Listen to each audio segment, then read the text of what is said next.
मैं JP Sharma, Indian agriculture research institute, बहुत से लोग उसे पूसा इंस्टीट्यूट के नाम से जानते हैं। जो अभी का टॉपिक था, परसुरामन जी ने मुझे कल शाम को ही बताया, रात को 2 बजे मैं लौटा पूना से। इनका आदेश हुआ कि आपका सेशन है 1:45 से, तो मैं 12:30 बजे आ गया था। वैसे एग्रीकल्चर टॉप प्रायोरिटी होती है, लेकिन कई डिस्कशंस में उसको पीछे की तरफ ले जाया जाता है। कोई बात नहीं। हाँ हाँ, सो कोई बात नहीं, मौका तो दिया आपने। अभी परसुराम साहब एग्रीकल्चर की मैं 2 मिनट लूँगा कि आज के परिप्रेक्ष्य में एग्रीकल्चर की प्रॉब्लम क्या है। एक तो खेती नहीं बच रही है, ज़मीन नहीं बच रही है। मैं एक कोई आंकड़ा आपको दूं, 1970 में प्रति परिवार 2.73 हेक्टेयर लैंड अवेलेबल थी। फिर वो 2000 में 1.5 हो गई और अभी जो है 1 हेक्टेयर पर फैमिली है। और एवरेज फैमिली 5 माने तो आप लगा सकते हैं कि 2.2 हेक्टेयर एक व्यक्ति के हिस्से में आती है। 80% हमारे फार्मर स्मॉल और मार्जिनल हैं और 23% फार्मर्स ऐसे हैं जिनके पास इस कमरे के बराबर भी ज़मीन नहीं है। 100 स्क्वायर मीटर की ज़मीन उन 23%, 1/5, 1/4 फार्मर करीब करीब इतनी ज़मीन रखते हैं। एक तो प्रॉब्लम ये है और फर्दर लैंड डिक्लाइन हो रही है। और उसका कारण आप समझते हैं, पॉपुलेशन के अलावा अर्बनाइजेशन है और जो एग्रीकल्चर लैंड है कंस्ट्रक्शन में, हाईवेज में वो यूज हो रही है। और एक और कारण है कि जॉइंट फैमिलीज जो थी अब वो जो है न्यूक्लियर फैमिलीज हो रही हैं। लिहाजा जो एक घर में पूरा परिवार रहता था, आज वो 4 घर बन गए हैं। मेरा गांव यहाँ से 100 किलोमीटर है अलीगढ़ में। साल 2 साल में जब जाता हूँ तो गांव खिसका हुआ मिलता है 50 मीटर। वो कहाँ खिसक रहा है? खेतों में खिसक रहा है। और इसी तरह से खिसकता रहा तो ये समय आ जाएगा कि ज़मीन बचेगी नहीं। एक तो प्रॉब्लम ये है सबसे बड़ी, क्योंकि खेती ज़मीन पे होनी है। दूसरी ये है कि करने के लिए कोई राजी नहीं है, खेती करने के लिए कोई राजी नहीं है। NSSO data says that 40% farmers are willing to leave agriculture. It is not 44%, it is not 60%, it is not 90%. When we are going to village and interacting with the youth, all are willing to leave agriculture if some viable alternative is available. खेती नहीं, कोई करने के लिए willing नहीं। गांव में जाते हैं डॉक्टर साहब, पारासर जी, पाला के पंडित जी करते हैं, सुखी रहो जी। दूसरा पूछते हैं, डॉक्टर साहब आपको तनख्वाह कितनी मिल जाती है? पहला क्वेश्चन। जब आप तनख्वाह बताते हैं फिर कहते हैं ऊपर से कितनी डाल लेते हो? आप कहते हैं कि ऊपर से तो कुछ नहीं है, कहते हैं नौकरी बेकार है। Now you see the change in the value system. जो पहले ईमानदार था उसका रेस्पेक्ट किया जाता था, अब यदि ऐसी नौकरी नहीं है आपकी तो नौकरी आपकी बेकार है। दूसरा प्रश्न होगा, इस बच्चे को कहीं चिपका दीजिए डॉक्टर साहब। चिपका दीजिए का मतलब इसकी कहीं नौकरी लगवा दो। फिर आप कहेंगे साहब नौकरी बड़ी मुश्किल है। वो फिर आ जाएंगे कि साहब 6 महीने के लिए चाहे प्राइवेट में चिपका दो। पारासर में ठीक कह रहा हूँ। जब आप गांव जाते हैं तो देखिए 6 महीने में क्या हो जाएगा? बोले साहब इसकी शादी हो जाएगी। जो मोदी जी की जो गवर्नमेंट 14 में आई थी, उन्होंने पहले लेक्चर में कहा था आमदनी तो ठीक है लेकिन किसान का स्वाभिमान कैसे लौटाया जाए, उसका जो सोशल स्टेटस है, जो पहले था उत्तम खेती, मध्यम बान, निश्चित चाकरी, भीख निदान, उत्तम प्रोफेशन था एग्रीकल्चर, वो सबसे नीचे चला गया है। लोग अपनी बच्ची की शादी करने को किसान के लड़के से तैयार नहीं है। 2 बीघे में उसका घेर है, ट्रैक्टर उसके पास है, 20 बीघे जमीन है, उसके बच्चे की शादी नहीं होगी। लिहाजा झूठ बोल के गांव में कि भगवान ने तो हमारी सुन ली, हमारा बच्चा तो दिल्ली में चिपक गया। बतासे भी बांट देंगे, मिठाई बांट देंगे, दिल्ली से लड़का आके यहाँ सीमापुरी में मलीन बस्ती में रहेगा और प्रेस के कपड़े पहन के हर संडे को गांव में जाएगा, मनी ऑर्डर भी भेजेगा और पोस्टमैन से कहेगा कि मनी ऑर्डर तब देना जहाँ 4-6 लोग खड़े हों घर के पास। और 15,000 का मनी ऑर्डर, लोग सोचते हैं कि कितना कमा रहा होगा, 15,000 का तो मनी ऑर्डर भेज रहा है। लिहाजा उसकी शादी वाले आने शुरू हो जाते हैं और हफ्ते 10 दिन में जल्दबाजी में शादी करके वो लड़का यहाँ आता है, टीम टंबर अपना उठाता है, गांव में वापस चला जाता है। गांव वाले पूछते हैं भाई तू नौकरी पे नहीं जा रहा? बोले ऐसी नौकरी को लात मारता हूँ, घर में क्या कमी है, नौकरी तो थी ही नहीं। ये जो सोशल रिकॉग्निशन है फार्मिंग का, सबसे खतरनाक ये है, इसलिए लोग छोड़ रहे हैं। और परसराम जी ने जो बात कही, आर्या प्रोग्राम गवर्नमेंट ने चलाया है, पानी जरा दे दीजिएगा, attracting and retaining youth in agriculture. मतलब ये नौबत आ गई कि किसानों को अब जो है लड़कों को प्रोत्साहन दिया जाए कि वो एग्रीकल्चर में आए, जो कि नोबल प्रोफेशन था। तो ये तो रहे समस्याएं, क्लाइमेट चेंज की यहाँ बात हुई, वो भी समस्या है, कॉस्ट ऑफ कल्टीवेशन की समस्या, वो सारी समस्याएं। लेकिन समस्याओं के रहते हुए भी हम एग्रीकल्चर नहीं छोड़ सकते। ये डेवलपमेंट फॉर ऑल लिखा हुआ है, मैं इसे पढ़ रहा था, मुझे लगा ये सबसे ज़्यादा रिलेवेंट एग्रीकल्चर के लिए। एआई की भी यहाँ बात हो रही थी, सबसे ज़्यादा रिलेवेंट एग्रीकल्चर के लिए। जो भी यहाँ चर्चा में देख रहा था, पारासर साहब ने भी कहा, वो सारी चीज़ें रिलेवेंट एग्रीकल्चर के लिए। आज के समय में भी हम जीडीपी की बात करते हैं कि कितना शेयर है, हम जीडीपी नहीं खाना है, हमें खाना तो गेहूं है, दाल है, सब्जी है। तो हमें सबसे बड़ी प्राथमिकता है पानी और खाना। और 60% से ज़्यादा लोग अभी भी एग्रीकल्चर पर डायरेक्टली और इनडायरेक्टली निर्भर हैं। और यदि इसका विकास नहीं हुआ तो विकास की बेईमानी है। अब बात हो रही है जो परसराम जी कह रहे थे, how to double the income of the farmers by 22-23। इसके लिए सरकार ने एक योजनाबद्ध तरीके से काम करना शुरू किया है। वो 7 पॉइंट हैं। पहला पॉइंट है कि हमें प्रोडक्शन तो बढ़ाना ही है। हालांकि प्रोडक्शन की अभी बढ़ाने की ज़रूरत नहीं है, लेकिन आने वाली जनसंख्या के लिए हमें प्रोडक्शन बढ़ाना है और उसके लिए हाई टेक्नोलॉजी का हमें यूज़ करना है। वो मैं उस पर चर्चा नहीं करूँगा। दूसरा, क्या बिना प्रोडक्शन बढ़ाए हम आमदनी बढ़ा सकते हैं क्या? उसके लिए हम कॉस्ट ऑफ कल्टीवेशन यदि कम कर दें तो हमारी आमदनी बिना प्रोडक्शन बढ़ाए हो सकती है। और उसका कारण हो सकता है वाटर यूज इफिशिएंसी हमारे देश में 33% है, जिसको 80% तक लाया जा सकता है। और इसके लिए जो प्राइम मिनिस्टर ने पहल की, पर ड्रॉप मोर क्रॉप, यानी स्प्रिंकल इरिगेशन, ड्रिप इरिगेशन, इन सब चीज़ों को हमें, हाइड्रोपोनिक्स, एरोपोनिक्स, इन सबको बढ़ावा देना है। सिमिलर, पानी की इतनी बड़ी समस्या है साहब, आपको बताऊं 1970 में per hectare per year water availability थी 5000 क्यूबिक मीटर, जो 2 साल पहले 1600 रह गई और अभी 1100 है। और इसी हिसाब से गिरती गई तो एक समय आएगा जब पानी अवेलेबल नहीं होगा। लास्ट ईयर चेन्नई में आपने देखा होगा, ग्राउंड वाटर बिल्कुल खत्म हो गया था। तो ये वाटर यूज इफिशिएंसी हमें बढ़ाना बहुत ज़रूरी है। और उसके लिए प्राइम मिनिस्टर योजना एक हुई, प्राइम मिनिस्टर सिंचाई योजना। दूसरा है water fertiliser use efficiency. Fertiliser use efficiency भी हमारे देश में 30-35% है।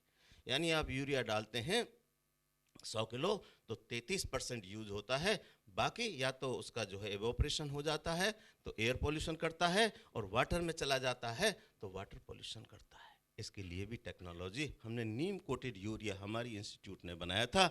और गनीमत की बात है कि 2005 में ये टेक्नोलॉजी रिलीज हुई थी, लेकिन इस टेक्नोलॉजी को रिकॉग्नाइज नहीं किया था। 15 में जब ये सरकार आई तो इसको जो है कंपलसरी कर दिया। एक छटाक भी यूरिया ऐसा नहीं होगा जो नीम कोटेड नहीं होगा।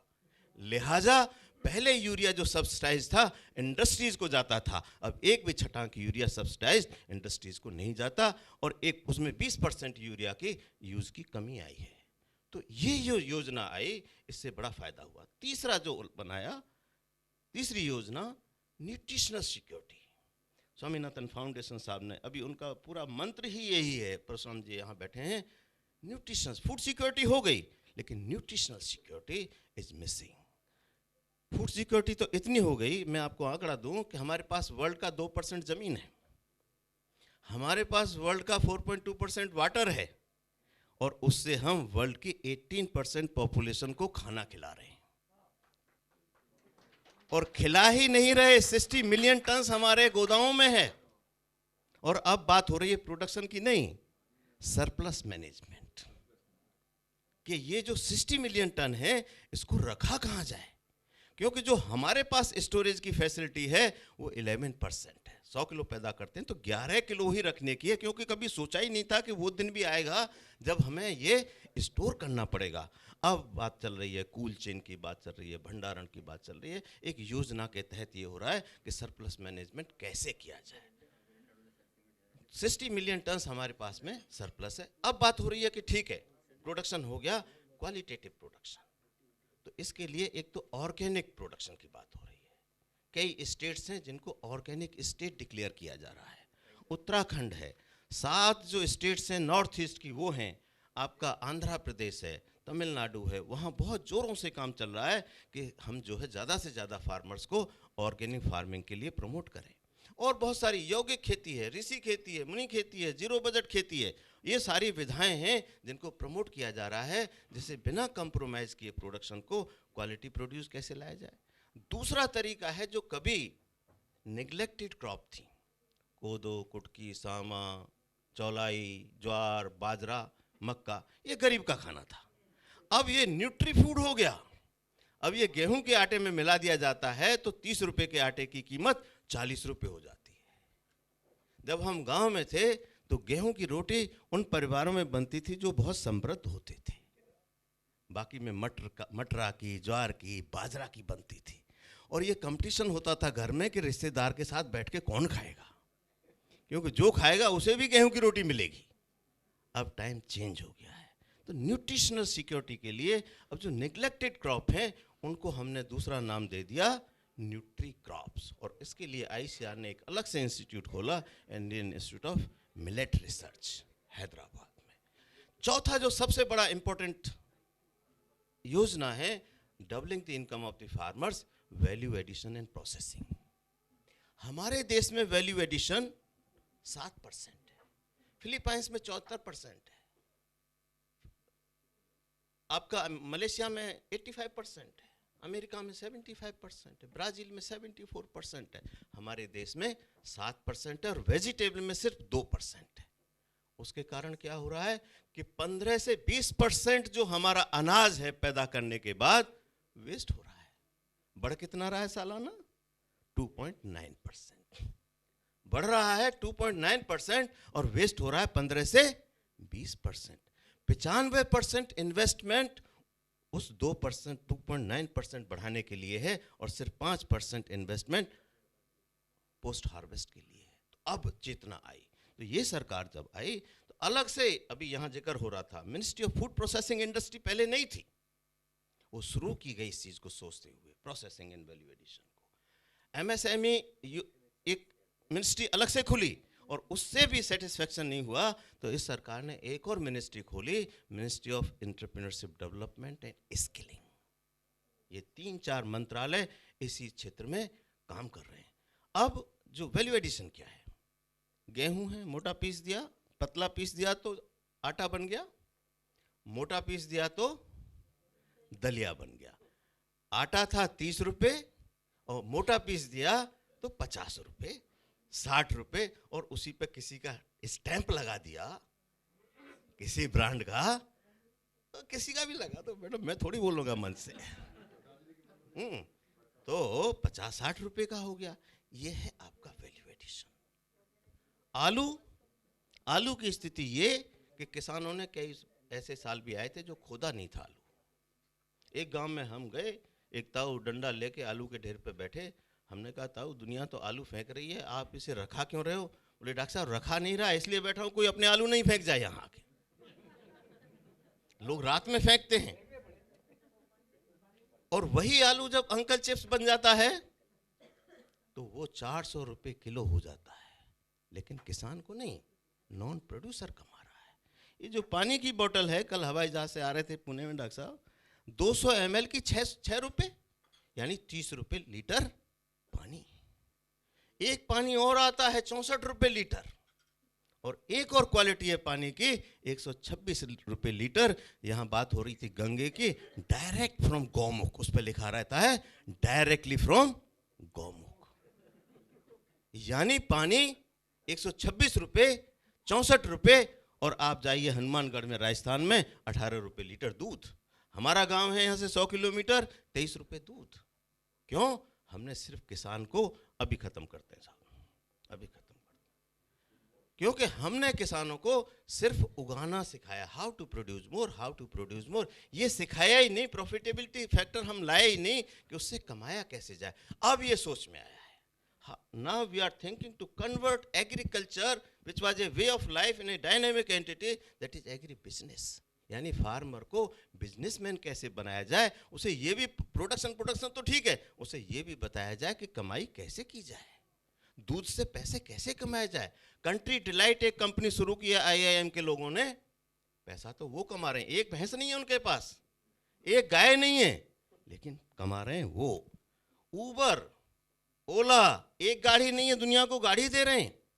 ओयो, एक कमरा नहीं है, सबको कमरे दे रहे हैं। किसान का तो अपना सब कुछ है, लेकिन उससे कमाई कोई और कर रहा है। तो कहने का मतलब ये है, शहद में एक एग्जाम्पल देके खत्म करना चाहता हूँ, कैसे फार्मर को इनकम नहीं बढ़ रही है, कैसे और लोग कमा रहे हैं। शहद फार्मर को मिल रहा है 120 रुपये 80 रुपये लीटर, उसके शहद का रेट है किसान का। जब वो डाबर में कन्वर्ट हो जाता है, डब्बे में ही, डाबर में कोई इंजेक्शन थोड़ी लगाता है, जब उसके डब्बे में चला जाता है वो 400 रुपये का हो जाता है। एक पहलवान की तस्वीर होती है उसके ऊपर और इतना सारा लिखा होता है और उस पर लिखा है शक्ति हनी, इसे खाओगे तो ऐसे हो जाओगे। वो हो गया 400 का। एक और हनी है ऑर्गेनिक हनी, वो 800 का। क्या ऑर्गेनिक हनी हो सकता है? क्या मधुमक्खी को हम कंट्रोल कर सकते हैं कि वो उन्हीं प्लांट्स पे बैठेंगी जो ऑर्गेनिकली ग्रो किए गए हों? लेकिन ऑर्गेनिक कहते ही वो 800 का हो जाता है। और हमारे कैंपस में एक शहद बिक रहा है, organic honey from Kashmir, Kashmir को ही बेच डाला, वो 1100 का हो गया। तो ये वैल्यू एडिशन, शहद की यात्रा 80 रुपए से शुरू होके 1100 रुपए में खत्म हुई, और जो प्रोड्यूसर था, इन्वेस्टमेंट किया, रिस्क लिया, उसको मिला 80 रुपए, और जिन्होंने डब्बे बदलते रहे उनको मिले 1100 रुपए। तो हमें ये नहीं सिखाना हनी पैदा कैसे ज़्यादा किया जाए, ये सिखाना है कि हनी से, शहद से कमाई कैसे की जाए। हमने एक स्टडी कराई, उसमें पाया कि share of producer and consumer rupees only 23%। मैं 100 रुपये देता हूँ तो किसान को उसमें से 23 रुपये ही मिलते हैं, 77% नॉन प्रोड्यूसर उससे ले रहा है। So question is not that how to increase the production, the question is how to increase the share of farmer and consumer rupee from 23% to 40% to 50% to 60%। ये हमारा प्रयास होना चाहिए। इसके लिए भी सरकार ने वैल्यू एडिशन की बात कर रहा था, संपदा स्कीम, अभी भी 28 तारीख को प्राइम मिनिस्टर साहब ने एक उद्बोधन दिया था, ग्लोबल कॉन्फ्रेंस थी पोटैटो की, तो उन्होंने वहाँ भी बोला था संपदा स्कीम 6000 करोड़ की प्रोसेसिंग एंड वैल्यू एडिशन के लिए शुरू की है। 1300 करोड़ की एक स्कीम है top, tomato, onion and potato, इनको कैसे मैनेज किया जाए। तो ये वैल्यू एडिशन एंड प्रोसेसिंग का बहुत इंपॉर्टेंस है। और सबसे लास्ट में मार्केटिंग। तरबूज खरीदने गया डॉक्टर साहब, मैंने कहा अच्छा सा तरबूज देना, उसने 2 बार उसको ठोकर रख दिया, फिर दूसरा उठाया उसको ठोकर रख दिया, तीसरा मुझे पकड़ा दिया, बोले ये ठीक है साहब। मैंने कहा भाई ये तुम्हें कैसे पता लगा कि ये मीठा है? बोले साहब पता मुझे भी नहीं है, पिताजी ने कहा था कोई कहे अच्छा देना है, 2 को रिजेक्ट करना, तीसरा पकड़ा देना, ग्राहक खुश हो जाएगा। शाम तक बेचने तो सारे हैं मुझे। और एक लास्ट में एक एडवर्टीजमेंट व्हाट्सएप पे आया था, 250 लाख साल पुरानी, हिमालय की चट्टानों से निकाला हुआ शुद्ध सेंधा नमक, एक्सपायरी दिसंबर 2018। किसी ने लिखा बाबा समय से निकाल लिया, नहीं तो वहीं एक्सपायर कर जाता। ये मार्केटिंग है, कैसे बेचा जाए। समय कम है, परशुराम जी बार बार उठते हैं बैठते हैं। Thank you very much.